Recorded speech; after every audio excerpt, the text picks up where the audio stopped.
Something mysterious happens when a woman crosses the threshold of 50. The world may call it aging, but Carl Jung would call it initiation. It is not simply a matter of wrinkles deepening or hair turning silver. It is the quiet and seismic shift of the soul itself. Youth is spent largely in service of the outer world, meeting expectations, playing roles, seeking validation, building families and careers. But Jung warned us that the psyche cannot remain satisfied with outer pursuits forever. By midlife, the soul begins to demand something deeper. It whispers, then shouts, turn inward. For women, this inner call often grows loudest after 50. The body begins to change. Society often renders them invisible. The roles of mother, daughter, and partner loosen their grip. What remains is the essence of the self, naked, unadorned, insistent on being heard. And in this stage, the woman's soul is no longer a quiet passenger. It becomes the driver. To Jung, this was no accident.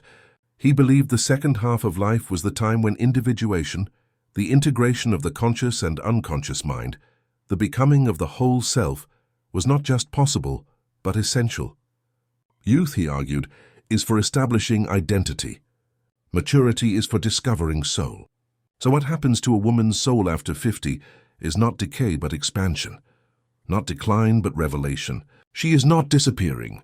She is finally appearing, often to herself for the first time. Carl Jung's psychology offers a profound lens to understand the transformations of a woman's soul after 50. Unlike Freud, who emphasized sexuality and neurosis, Jung turned toward myth, archetypes, and the spiritual dimension of human life. For him, the psyche was not merely a set of instincts, but a vast landscape shaped by symbols, stories, and the collective unconscious. One of Jung's central concepts was individuation, the lifelong process of integrating all aspects of the self into a harmonious whole. He often compared the psyche to a mandala, where every fragment from light to shadow must be included for the circle to be complete. In youth, individuation is often suppressed by the need to conform, to play roles, meet expectations, fit into society's boxes. But as one enters the second half of life, the drive for individuation grows stronger. The soul demands authenticity, integration, and depth. For women, Jung saw individuation as particularly tied to the archetypes of the anima, the feminine principle within, and animus, the masculine principle within. In youth, many women are expected to over-identify with their anima, nurturing, accommodating, relational. But Jung suggested that the later years invite a balancing, the awakening of the inner animus. This does not mean becoming masculine, but rather claiming agency, authority, rationality, and independence. A woman over 50 is not content to be only the caretaker. She also becomes the thinker, the creator, the truth-teller. At the same time, Jung emphasized the importance of shadow work, facing the repressed, denied parts of the psyche. For many women, this shadow includes anger, desire, ambition, and power, qualities society discouraged them from expressing openly. After 50, when the grip of external approval weakens, these shadow aspects often emerge with force. What once was shameful can become sacred fuel for creativity and self-realization. Jung also saw the psyche's journey through the lens of archetypes. The maiden mother crone triad in myth reflects developmental stages of womanhood. The crone, often dismissed by culture as old, was, in Jung's interpretation, the archetype of wisdom, intuition, and spiritual authority. She is Persephone's grandmother, Hecate at the crossroads, the keeper of the torch. A woman entering her 50s is invited to embody this archetype, not as a caricature of decline, but as the flowering of psychic maturity. And then there is Jung's belief in the second half of life as a time for spiritual awakening. He often said that the tasks of youth, ambition, procreation, identity, are not enough to sustain the psyche past midlife. Without a turn towards soul, one risks bitterness, despair, or stagnation. But for those who answer the call, the later years become the richest of all. The soul once muted now sings. This is the ground upon which we can ask, what exactly happens to a woman's soul after 50? If individuation is her path, if the animus awakens within her, if the shadow demands integration, and if the archetype of the crone rises to guide her, what kind of transformation takes place? What does she lose, what does she gain, and what does she become? By the time a woman turns 50, she has already weathered countless seasons of change. First love, Heartbreak, childbirth, or the choice of childlessness, careers begun and careers abandoned, friendships forged and friendships lost. Each of these experiences leaves imprints on her psyche. But the threshold of 50 is not simply another birthday. It is often a profound psychological and spiritual turning point. Carl Jung described midlife as the moment when the tasks of the first half of life, acquisition, achievement, reproduction, identity building, begin to crumble in importance, making way for an entirely different set of priorities.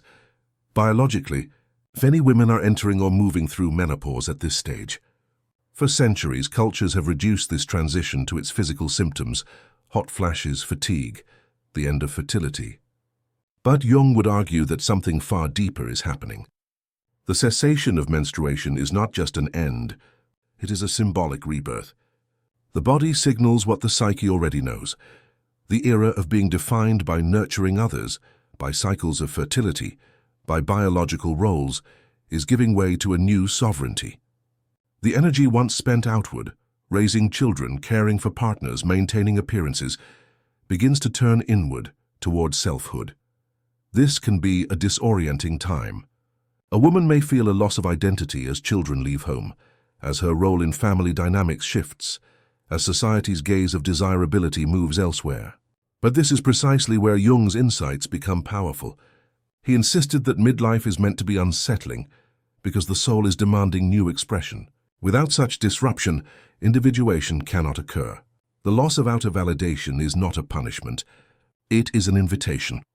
At this turning point, many women begin to question the narratives that governed their earlier decades.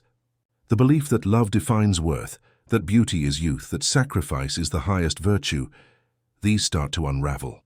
What replaces them is often a fierce hunger for authenticity. She no longer wants to play a role simply because culture expects it. She begins to ask questions that are less about what do others need from me, and more about what does my soul need from me.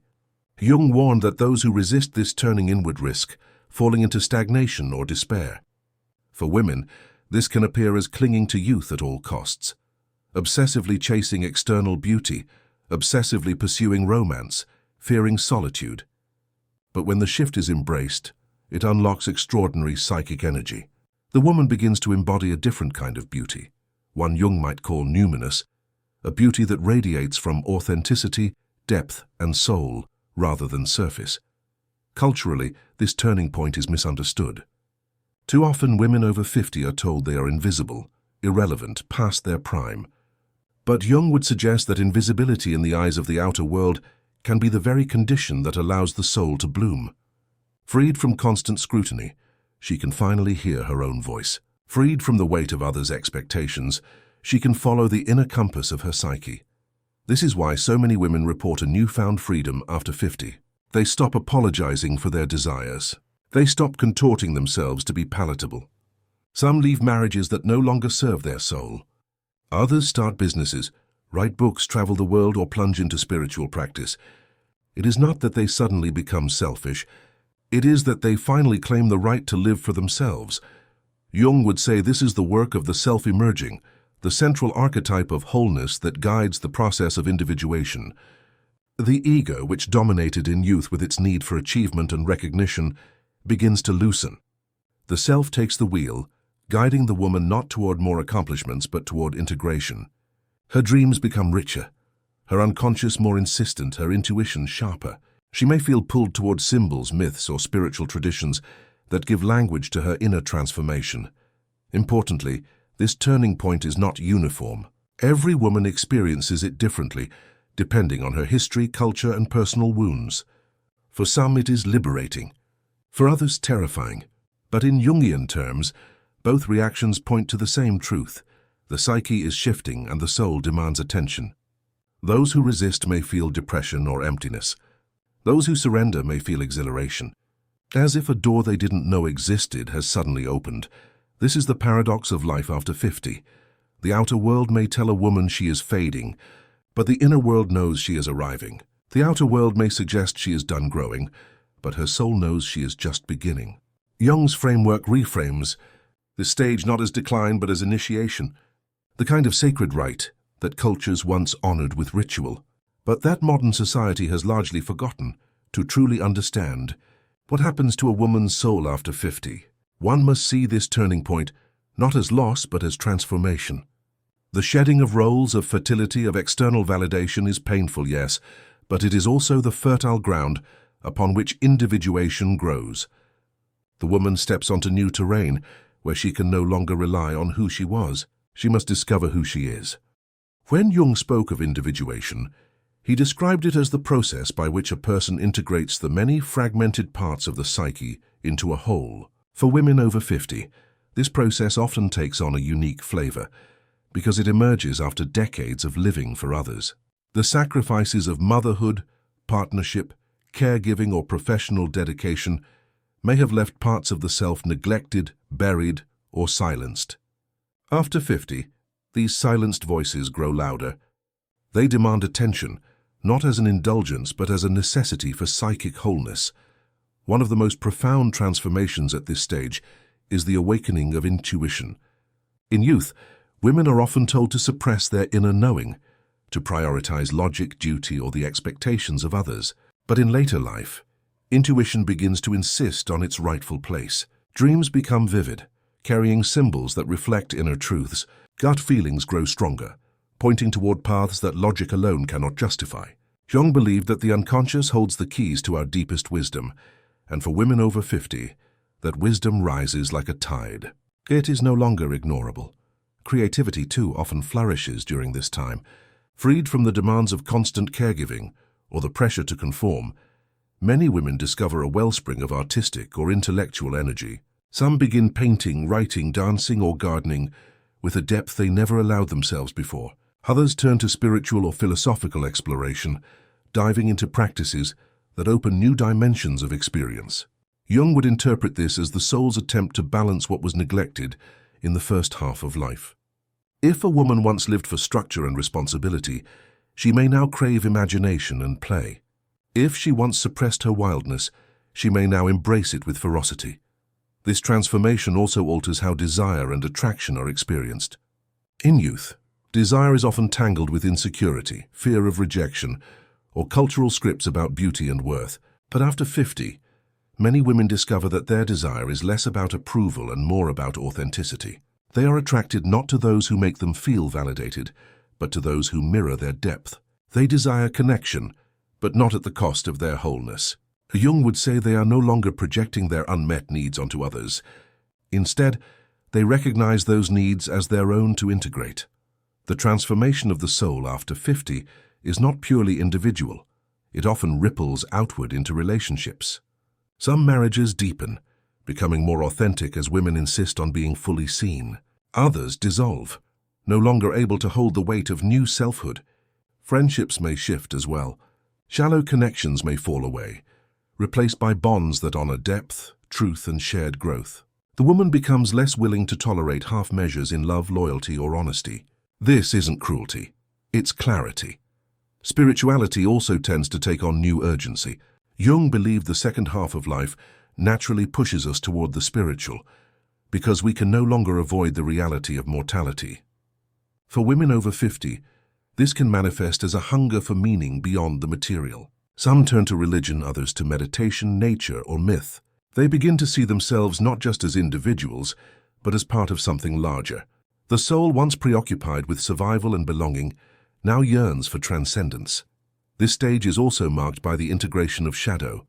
Throughout earlier decades, women often suppress anger, grief, ambition, or sexuality because they are deemed unfeminine or unacceptable. After 50, the shadow insists on being acknowledged. Jung warned that what we deny in ourselves does not disappear. It festers, projecting itself onto others. But when a woman confronts her shadow, she becomes more whole. She learns to embrace her anger as a source of power, her grief as a well of compassion, her ambition as a spark of creation. She reclaims the parts of herself she once disowned, and in doing so she grows luminous. There is, however, resistance to this transformation. Society often punishes older women for stepping into power, labeling them bitter, difficult, or irrelevant. But this is only evidence of how threatening their transformation truly is. A woman who no longer fears invisibility, who no longer bends to please, who no longer chases validation, is a woman who cannot be controlled. And that is precisely the soul's gift after 50, liberation.